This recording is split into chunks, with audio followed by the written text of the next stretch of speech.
you doing, Basha? I'm fine. I'm so excited to be here with you. It's been many years since we've joined each other. I told my audience and I showed them pictures that we used to be together in the 90s, in the early 90s. But we're here now. It's 2014. And we're here at the Brooklyn Christian Center. So what you want to tell us what brought you here? I know it's Women's History Month, and what your thoughts were about the mission of Dr. Monica Sanchez. Well, it is Women's History Month, and this is celebrate women, and in particular, who've had an amazing impact on the communities and the work of service and work in the name of service. And this is to celebrate them, especially the contributions that they make, but also to bring people together at a point in time. This is certainly the end of the month. There's been a full month of activities that have celebrated women, and this is an opportunity to end the month with the Miss CARICOM, the Miss CARICOM pageant, certainly in mind as well. Absolutely. As a matter of fact, you know, I'm on Facebook, and I was posting the pictures on Facebook, and we have one of the great Harriet Tubman, okay, that I posted. You know, so right now we're going through a critical time with so many African American men and women incarcerated and children. So Women's History Month, and I'm just so pleased to be an honoree, and I want to thank you for honoring me today for Women's History Month. It's the Power of Dream Award. It's the power that we have in ourselves to think beyond what our immediate situation, and think on a much higher level. And so women do that all the time. They do it on on a daily basis, whether they're raising families or whether they're solidifying communities. They're doing that on a daily basis. And the power of those dreams that just moved us forward. The world is a world where we can talk about a number of other things, and what is bad in the world, and but the things that we're going to have to overcome, we're going to have to go through another kind of reimagining of our lives and what we do and how we can build beloved communities. And women are at the center. They've always been at the center of building beloved communities and communities of service and communities in which we strengthen all aspects of what it means for us to aspire and achieve. And if my memory serves me right, I remember you talking about your ancestors, your grandfather in Georgia. Was it in Georgia? Yes, Georgia. I was very close to my grandparents, and they both lived to be 99. I think when we first met, they both were still alive at that time, and certainly they've had an enormous influence on me. You know, just the kind of the simplicity in which they were able to conduct their lives and contribute to the efforts of the community. There's a simple correlation that everything we talk about, we can talk about education, we can talk about creating communities of love, we can talk about enhancing our communities by providing jobs and services and et cetera, healthcare, et cetera. They're all around the issue of justice. We have a coalition here, and like you said, it's for justice for all. We just don't want one group to have it all and another group doesn't have anything. Can you understand? Exactly. Well, I know I've always looked at you when you were on television in Africa with Nelson Mandela. We just lost him recently. Yeah. Everyone knows you from The Lethal Weapon. The Lethal Weapon. 1, 2, 3, 4, and so much more to come. We're looking for. Oh no, no. Okay, well maybe not Lethal Weapon, but we are looking for the other projects that you might be working on or have your hands on. And Miss CARICOM is one of the ones that has been so instrumental. That's why we're here today for Dr. Monica Sanchez, because she's put together this wonderful pageant for the women and to empower women and to enhance what they're already doing. Well, you know, Monica Sanchez, Dr. Sanchez is a fascinating, absolutely wonderful, energetic woman who is always trying to do something within the community.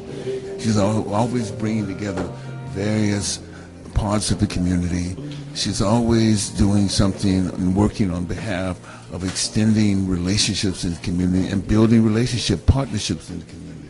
And that's what we have to really celebrate her for. Absolutely. Dr. Absolutely. Sanchez. I am. I'm excited. Yeah. I'm excited, and she asked me to join her and partner with her to do more work, and I look forward to helping her with the Miss Caricomp pageant and any other things that we can do as women in media, so our voices can be heard. Well, Mr. Glover, it has been absolutely an honor and a pleasure. It's been an honor. To see you again. I'm just so glad and so excited. And all those pictures we took over the years, you know, I was here, there. I was following you all over. I was your biggest fan, one of your biggest fans, okay? Yeah, that's right. That's the one that was in Star Magazine. Yeah.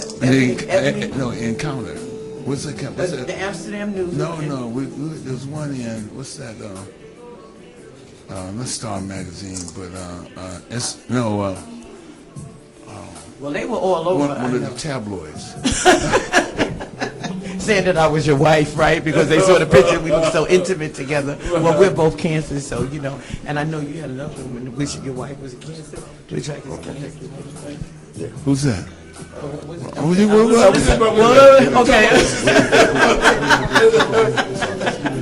Okay. Well, listen, you're going to have to stay tuned for that. Okay. Listen, ladies and gentlemen, like we said, this is all happening on behalf of Ms. Dr. Monica Sanchez, and we're so excited she's pulling this fabulous program together. I want you to look forward to the pageant that's coming up soon, and we're going to give that information to you. So, Mr. Glover, thank you for coming. Welcome to officially now, welcome to the podium, the one and only, my friend and yours, Dr. Monica Sanchez. Thank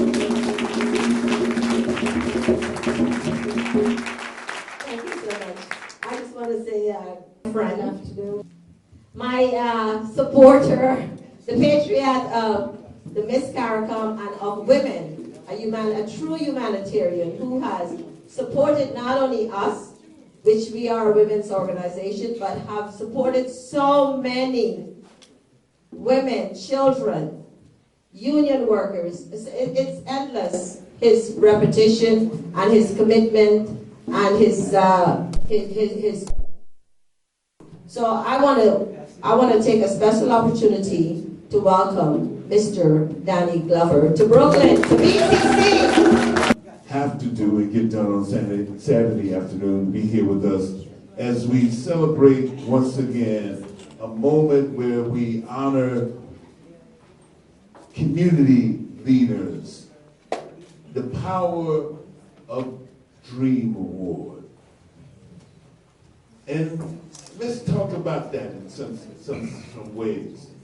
Because when you talk about a dream, the dream, you talk about something that's much larger and often elusive, but it takes a great deal of determination, a great deal of passion, a great deal of giving and support to realize your dream. Come on up. Of course, Basha is a local TV producer doing a lot of wonderful things in the community. Also a member of BCC. And Basha knew Danny 10 years ago. So you got every 10 years you got a picture now with Basha. Congratulations, Basha.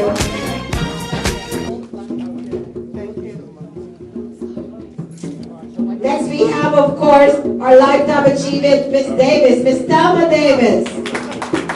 Ladies and gentlemen, we are women doing wonderful things, and we are standing up and representing.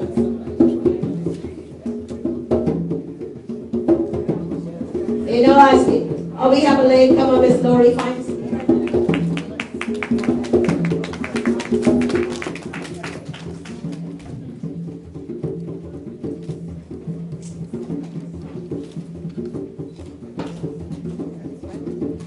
Congratulations again, Miss Davis. Thank you so very much. We appreciate you. I just want to salute all these fine, awesome women that are being honored here today. Let's put our hands together for them. What an awesome tribute. And these gentlemen and let me just briefly say this, that there's an interesting story about the Chinese bamboo. I don't know if everybody know how the Chinese bamboo grow, but the Chinese bamboo farmer must be a remarkably patient person, because you sow the seeds of the bamboo plant, and days go by and nothing happened, and weeks go by, nothing happened, months go by, nothing happened. The first year goes by and nothing happened, and the second year goes by, nothing happened. The third year goes by, nothing happened. The fourth year, all you will see is a tiny little sprout. And for all this to happen, the farmer would have to water and irrigate and cultivate, hoping that somehow, at some point, those seeds that he planted would blossom and mushroom into something. And then the fifth year, we see the evidence of a bamboo plant, and not until the sixth year, in 6 weeks, on the sixth year, the bamboo grew from a sprout to 90 feet tall.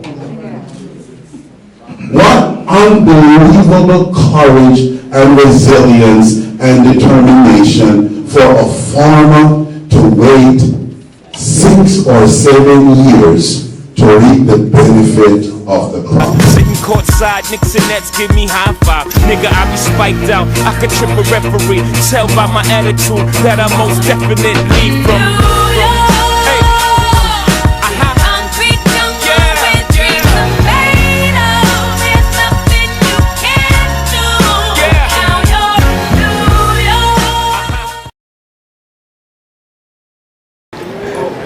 The possibility that Russia might have aided in the knowledge of the sophisticated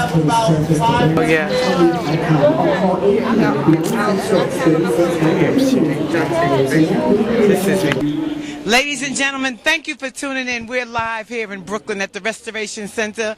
I'm here, Basha Riddick, with the wonderful Dominic Sharpton, one of the up-and-coming women that's a Renaissance woman. You're a young Renaissance woman. It's old school to hip-hop, okay? And I was up at the National Action Network, and they told me you're doing some wonderful things with entertainment. So tell me what's going on. Well, my sister Ashley and I actually started an entertainment company. We saw a lot of the disparities with education and so many things that are going on to really prohibit our young people from developing and growing into the successful people that they definitely can be. And so we said, you know, why don't we channel all of the many talents and things and dreams that they want to do, and let's develop them, let's push them and encourage them to do what they want to do and reach their dreams. And so we started this entertainment company. What it does is it showcases and develops artists, designers, models for them to get ready to compete professionally and also reach their career of choice and reach their goals. Wonderful. Now, where did all this motivation come from, Dominic? Like I said, your father. Working with my dad for over 6 years now and being the director of membership for the organization, we saw it's really disparaging to see how the young people are being treated, you know, with budget cuts in public schools, you know, activities being taken out, you know, it's really staggering their potential growth and development. And so we wanted to take bits and pieces, you know, everybody has a voice and everybody has a potential, you know, addition and what they add to the overall component of, you know, really securing justice and equality for all people. And we said, well, you know what, this is our contribution, this is our part. And so everybody has, like I said, a significant portion that they can give their skills, their time, to really go in and hone in on developing the next generation. That's what it's all about. So tell me now, just step up here a second. I want you to tell the audience, because I know there's a lot of young people out there listening that look up to you, Dominic, and your father, and they see him on television all the time. And where can they go if they want to join up and get involved? Well, you can go to nationalactionnetwork.net. We have a youth division called the Youth Movement, and we meet every single Monday at the House of Justice in Harlem on 106 West to 145th Street and Lenox Avenue. We meet, our huddle meets 7 to 9. It's free. We feed you, but that's an outlet for you to come and become involved and get, acclimated with all the different things and outlets and activities that we have for young people. So. Okay, that's great. Do you have any productions that you're presently working on? Yes, on August the 3rd, we're going to be having a big showcase at the Harlem State Office Building on 125th Street and 7th Avenue in Harlem, 3 o'clock p.m. We invite all artists. If you're interested in designing, if you're interested in modeling of any sort, we invite you and your family to come out on that day and get some information as to how you can really jumpstart your career in that industry. That's fantastic. You're doing wonderful things, Dominic. I'm so proud of you. I'm so proud of you. And your sister's involved with this, too. Yeah, she is. Okay, so how many years has this been up and running? We started in 2001, so it's probably 13, almost 14 years old. And like I said, we started when we were teenagers, so this is something that we're passionate about. And like I said, this is our part. This is what we're doing to give back. And everybody has their own individual contribution, their own individual skill set and purpose in life that they got to utilize to bring to the movement. Absolutely. Well, thank you for taking time with Basha Riddick and Raw Media, because we've been out here a long time because we knew your father was coming, and we knew you would probably be with your father because you're working closely with him, and all the people have come out, all the city agencies and all of the people have come out. So we look forward to seeing the production on August 3rd. We look forward to all the beautiful and wonderful things that you're doing, and we will be following you around. This is the Basha Riddick Show, and we are here with Dominic Sharpton. Thank you, Dominic. Thank you. It's a blessing. God bless her. She's an up and coming. And as you can see, there's a lot of people out here today. Get a shot of all the people that are here. Reverend Sharpton is over there doing his radio show right here. There's people all over right here in Brooklyn at Restoration Plaza. So to answer your question, there's a substantial number of people who are low-income. And one of the sad things about it is that we really have low-income people, working people. These are people who work in restaurants, people who work in Ladies and gentlemen, thank you for tuning in. We're still live here at Restoration Plaza. I'm here with a young man that had been working very hard. I've been supporting him and following him. Forgive the noise because we're live. We're right here at Restoration Plaza. But I'm here with Omar. Omar, what's your last name? My last name is Hardy. My name is Omar Hardy. Right. I'm the son of Clarence Jr., 2X, Hardy Shabazz, the chief of the Slave Theater and president of J&J Real Estate Property Corp. And we are the owners of the Slave Theaters, 1 and 2. Judge John L. Phillips was our lawyer. So, okay, so Omar, what made you come out here today? Because you know the Reverend Sharpton is here, the National Action Network. What brought you out here today? What was your expectations here today? Well, basically to make a statement, the same thing in what this sign represents. This here is a replica of the marquee in front of the theater, and it's a reminder to black people and everyone else, never forget about slavery. And like you said, the brother Sharpton, he's down here today, and he used the theater as a platform to get to where he's at today. And we're under extreme threat, gentrification, genocide, ethnic cleansing, and the brother Sharpton has a voice, and what we're going through right now is a heavy fight. We're fighting. They're trying to steal our property away from us. They're trying to wipe our history away. And so if Reverend Sharpton was right here now, what would you tell him? What would you ask him? Reverend Sharpton, will you stand in solidarity with us? We're getting this theater back to its respective potential. Yeah, because I remember about 20 years ago, I met Reverend Sharpton in Juniors, and he did ask me to come and share at the Slave Theater. But at that time, I didn't really have a whole lot to say, But now I have the Basha Riddick Empowerment Show, and we're live here on the streets of Brooklyn. We're all over Brooklyn, Manhattan, and all over trying to cover and support people. So right now, we need his support for the Slave Theater, because I remember when he used to do speaking engagements at the Slave Theater, right? Absolutely, him with him among a lot of other greats, Right. And the Jeffries, it was a lot. And the Jeffries, Dr. Cornell West, Khalid Muhammad, you know, and we could go on and on, you know. But we need these theaters open, you know, for the youth, for the generation to come. They need a place where they could come to learn how to be entrepreneurs. Simple things, just down to hygiene, personal hygiene. You know, the theaters is needed in the community. And anger management. Stop the violence. Stop the violence, because we're right there on Bedford and Franklin Avenue. See, I grew up here between Bedford-Stuyvesant and Brownsville. And I remember when that Slave Theater was a regional movie theater.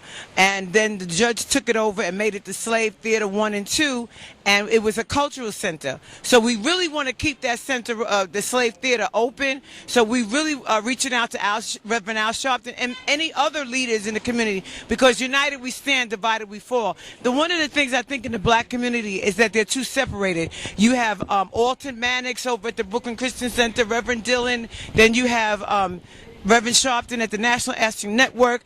I want to see them all get together, you know, and unity and be on one page. So we're live here, and we're reaching out to all of the black leaders in our community. African American, I don't want to say black, because black it means evil. We say African American, know your roots from where we came. We came from Africa, and we're asking all the African American leaders to join together, so because the leadership, the young people need you, like Omar and his friends, hip-hop, right? Absolutely. The Children of Slaves and Patriots Committee.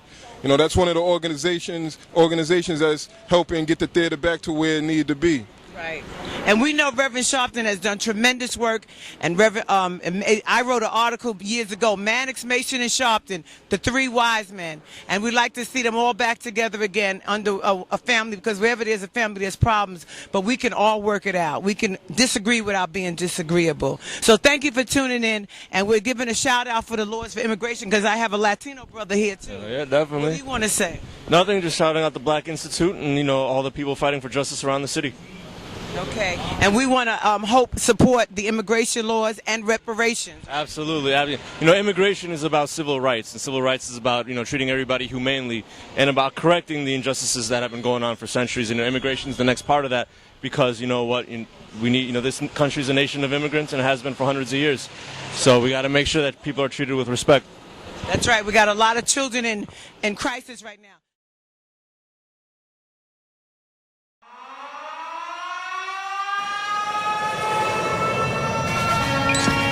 DJ T, motherfucker. Give me those chronic beats. Here we go now. Ladies and gentlemen, thank you so much for tuning in. We are live here on Eastern Parkway and Kingston Avenue. And big up to Brooklyn, y'all. The Caribbean West Indian Parade, 47th annual parade. And as you notice, I'm here with one of the stars of the show and two of the stars of the up-and-coming show, which I'm going to tell you more about. What's your name, sweetheart? Jasmine. And Jasmine, what motivates you to get so dressed so hot today? Where are you from? Guyana and Grenada. Guyana, Grenada. And what does this all mean? Everything. It's my culture. I love it. Embracing it.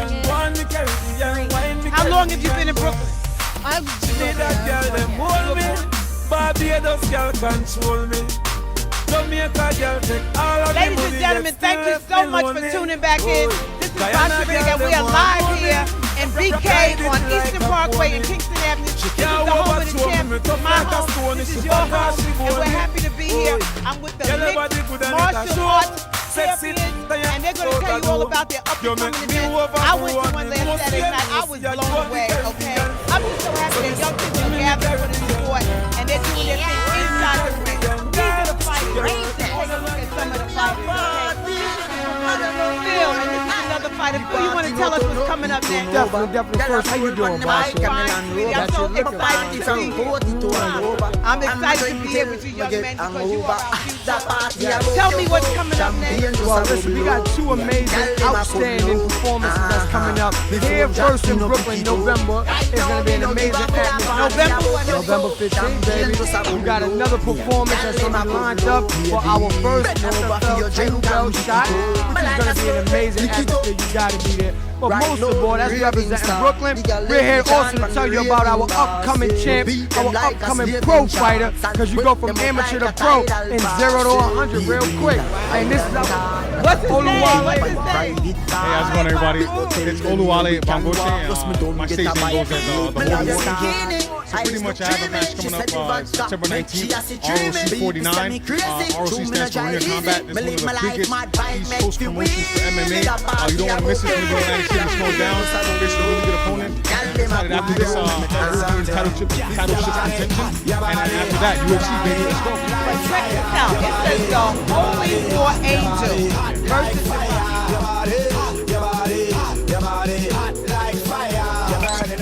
It's DJT, motherfucker.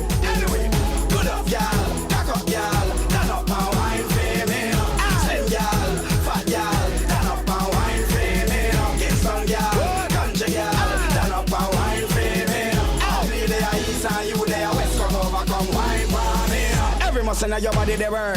Tell the video man send your underskirt. You know cheap chicken a girl you know your worth. You buy your own liquor money in your purse. Girl you good for your band.